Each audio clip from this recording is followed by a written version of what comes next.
من شرور أنفسنا ومن سيئات أعمالنا من يهده الله فلا مضل له ومن يضلله فلا هادي له ونشهد أن لا إله إلا الله وحده لا شريك له وأشهد أن سيدنا وحبيبنا ومولانا محمد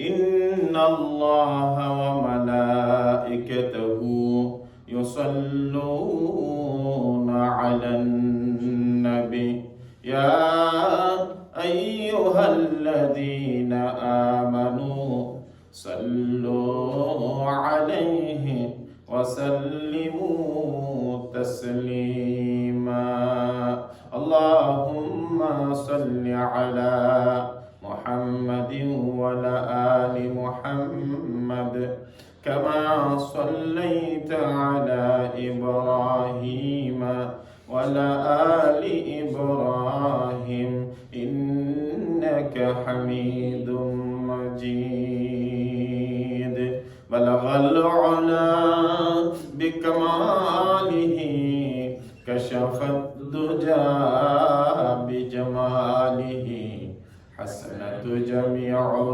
خصاله صلوا عليه وآله اللهم صل وسلم وبارك عليه উপস্থিত মুআজ্জাজ মুহতারাম দিগার সম্মানিত মুসলিয়ানে কেরাম, আমরা মহান আল্লাহ সুবহানাহু ওয়া তাআলার দরবারে আলিশানে লক্ষ কোটি শুকর আর সুজুদ আদায় করছি যে মহান মনিব আমাদেরকে দয়া করে মায়া করে জুমার এই বরকতময় দিনে আল্লাহর ঘরে হাজির করে দিয়েছেন।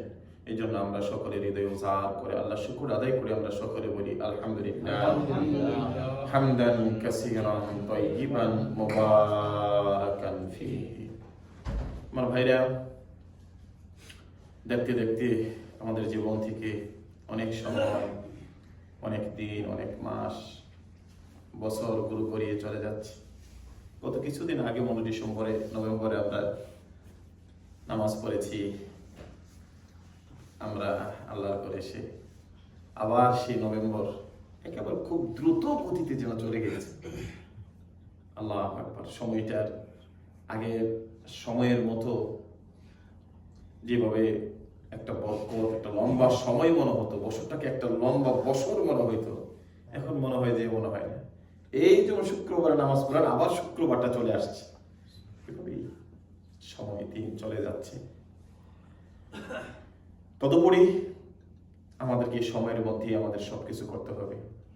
যে জাতি সময়কে মূল্যায়ন দিতে পেরেছে, ওই জাতি পৃথিবীতে তারা উন্নতির শিখরে পৌঁছে যেতে পেরেছে। যে জাতি সময়কে মূল্যায়ন দিতে পারেনি, তারা পৃথিবীতে তত উন্নত হতে পারেনি। এটা দুনিয়ার দৃষ্টিকোণ থেকে ধনী গরিব হওয়া। আর যারা সময়কে আল্লাহ রাসূলের জন্য দিতে পেরেছেন, দুনিয়ার জন্য যদি সময়টাকে ওইভাবে করতে পারেন, তাহলে ওই জাতির দুনিয়া এবং আখিরাতে আল্লাহ পাক রব্বুল আলামিন উভয় কুলে আল্লাহ পাক তাদেরকে শান্তি দিয়ে দিন। সুবহানাল্লাহ। সময়কে আমরা মূল্যায়ন করতে হবে, সময়ের ব্যাপারটা। কারণ জীবন থেকে খুব দ্রুত গতিতে মাসগুলো চলে যাচ্ছে, বছর চলে যাচ্ছে, আবার বছর চলে আসছে। এক বছর চলে যাওয়া অর্থ কি আমি এক বছর বড় হইলাম? আমার জীবন থেকে একটা বছর চলে গেল, আমি কি করলাম? এটাই হবে হিসাব। আল্লাহ সুবহানাল্লাহ বিহামদিহি সুবহানাল্লাহিল আযীম। এভাবে আমাদের জীবন থেকে চলে যাবে। আল্লাহ যেন আমাদের জীবনের সমস্ত নেক, সৎ, ভালো আমলগুলো যেন আল্লাহ কবুল করে, আমরা বলি আমিন। আমাদের জীবনের চলার পথে যতগুলো অসৎ আমল আছে, নিজের অজান্তিক গুনাহগুলো হয়ে যাচ্ছে কথায়, কর্মে, কাজে, আল্লাহ যেন আমাদের এই গুনাহগুলো আল্লাহ যেন আমাদেরকে মাফ করে দেয়, আমরা সকলে বলি আমিন। আস্তাগফিরুল্লাহাল্লাযী লা ইলাহা ইল্লা হুয়াল হাইয়ুল কাইয়্যুম ওয়া আতুবু ইলাইহি। যাই হোক, এই সময়কে আমরা মূল্যায়ন করতে হবে। তো বলছিলাম, আমরা গত জমা থেকে আমরা বলছিলাম যে কোরআনুল কারীমের দুইটা সূরার কথা বলছিলাম, সূরাতুল ইয়াসিন এবং সূরাতুত তাহা। আমরা সূরাতুত তাহার আলোচনা তাফসীর শুরু করে দিয়েছি গত জুমা থেকে। আমরা এগুলো ইনশাআল্লাহ যতদিন আমরা ইনশাআল্লাহ আল্লাহ পাক আমাদেরকে তৌফিক দেন, আমরা এই সূরাটা খুব গুরুত্বপূর্ণ যে আয়াতগুলোতে আল্লাহ আমাদেরকে জাতিদেরকে কিছু বোঝাতে চাচ্ছেন কোন নবীর ব্যাপারে, নবীর আগমনের ব্যাপারে, নবীকে এই হুকুমগুলো দিয়ে এই কথাগুলো আমরা ইনশাআল্লাহ এত মাহফিলের মতো এত বিশাল ব্যাখ্যা করা যাবে না, ছোট ছোট ব্যাখ্যাগুলো করে আলোচনাগুলো করে কোরআন হাদিসের ভিত্তিতে আমরা ইনশাআল্লাহ এই সূরাটার উপর কিছু জানবো।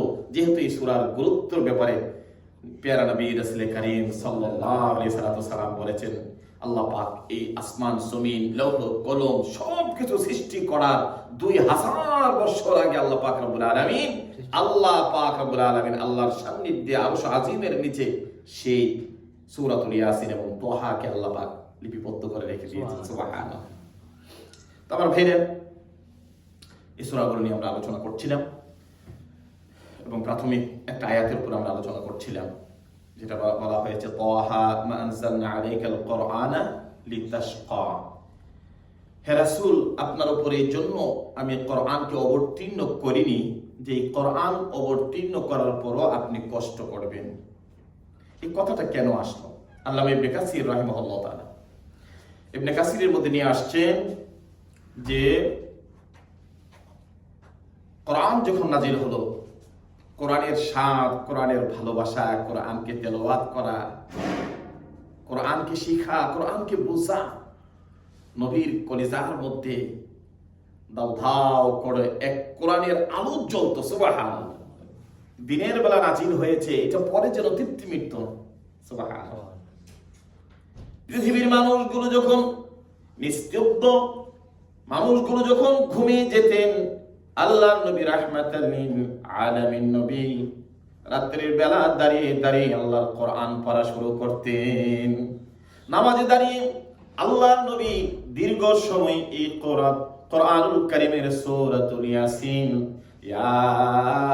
ইয়াসিন ওয়াল কুরআনিল হাকীম ইন্নাকা লামিনাল মুরসালিন, এইভাবে নবী কোরআন তেলাওয়াত করতেন, সূরাতুত তাহা তেলাওয়াত করতেন।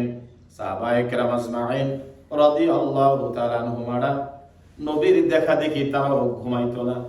রাত্রের বেলা যাইয়া রাত্রের গভীর রজনীতে তারাও দাঁড়িয়ে দাঁড়িয়ে নামাজ পড়তো। আর দিনের বেলা নামাজ পড়তেন, দিনের বেলা কামাই রোজগার করতেন, বিভিন্ন কাজে যাইতেন। আবার রাত্র যখন হয়ে যেত কয়েক ঘন্টা ঘুমাতেন, আবার রাত্রের বেলা উঠে রাসূল এত বেশি নামাজ পড়তেন, এত লম্বা সময় আল্লাহর নবী সিজদার মধ্যে থাকতেন, এত লম্বা সময় রাসূল দাঁড়িয়ে থাকতেন, নবীজির পা মোবারক ফুলে যেত। আল্লাহ রাব্বুল আলামিন আল্লাহ রাসূলকে জানিয়ে দিলেন, হাবিব, আমি জন্য এই কোরআনকে নাজিল করি নাই। কোরআন নাজিল করার পরে দিনের বেলা দিনের কার্যক্রম নিয়ে, দিনে দাওয়াতি কাজ নিয়ে আপনি কষ্ট করেন, আবার রাত্রের বেলা ঘুমাননি, একটু ঘুমিয়ে আবার আপনি ঘুম থেকে উঠে যান, সারা রাত দাঁড়িয়ে দাঁড়িয়ে আপনি নামাজ পড়েন। রাসূল গো, আমি তো কোরআন আপনাকে কষ্ট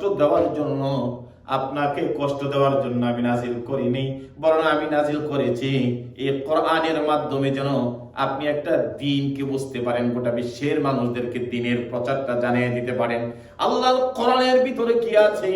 আপনি সারা দিন কষ্ট করবেন, আবার রাত্রে দাঁড়িয়ে দাঁড়িয়ে না, সারা রাত পড়তে হবে না, ফজরের আজানের একটু আগে আপনি উঠে আপনি তাহাজ্জুদের নামাজ পড়ুন, আর দীর্ঘ সময় দাঁড়িয়ে আপনার পা মোবারক ফুলতে হবে না, করতে হবে না। সুবহানাল্লাহ। এই জন্য আমি আপনাকে তো কোরআন নাজিল করি নাই যে কোরআন নাজিল করার পরও আপনি এত কষ্ট করবেন। সুবহানাল্লাহ। আল্লাহ রাব্বুল আলামিন এই কোরআন নাজিল করার কারণে আমি কেন নাজিল করেছি, আল্লাহ তার উত্তর দিয়ে দিলেন, ইল্লা তাযকিরাতাল লিমান ইয়াখশা।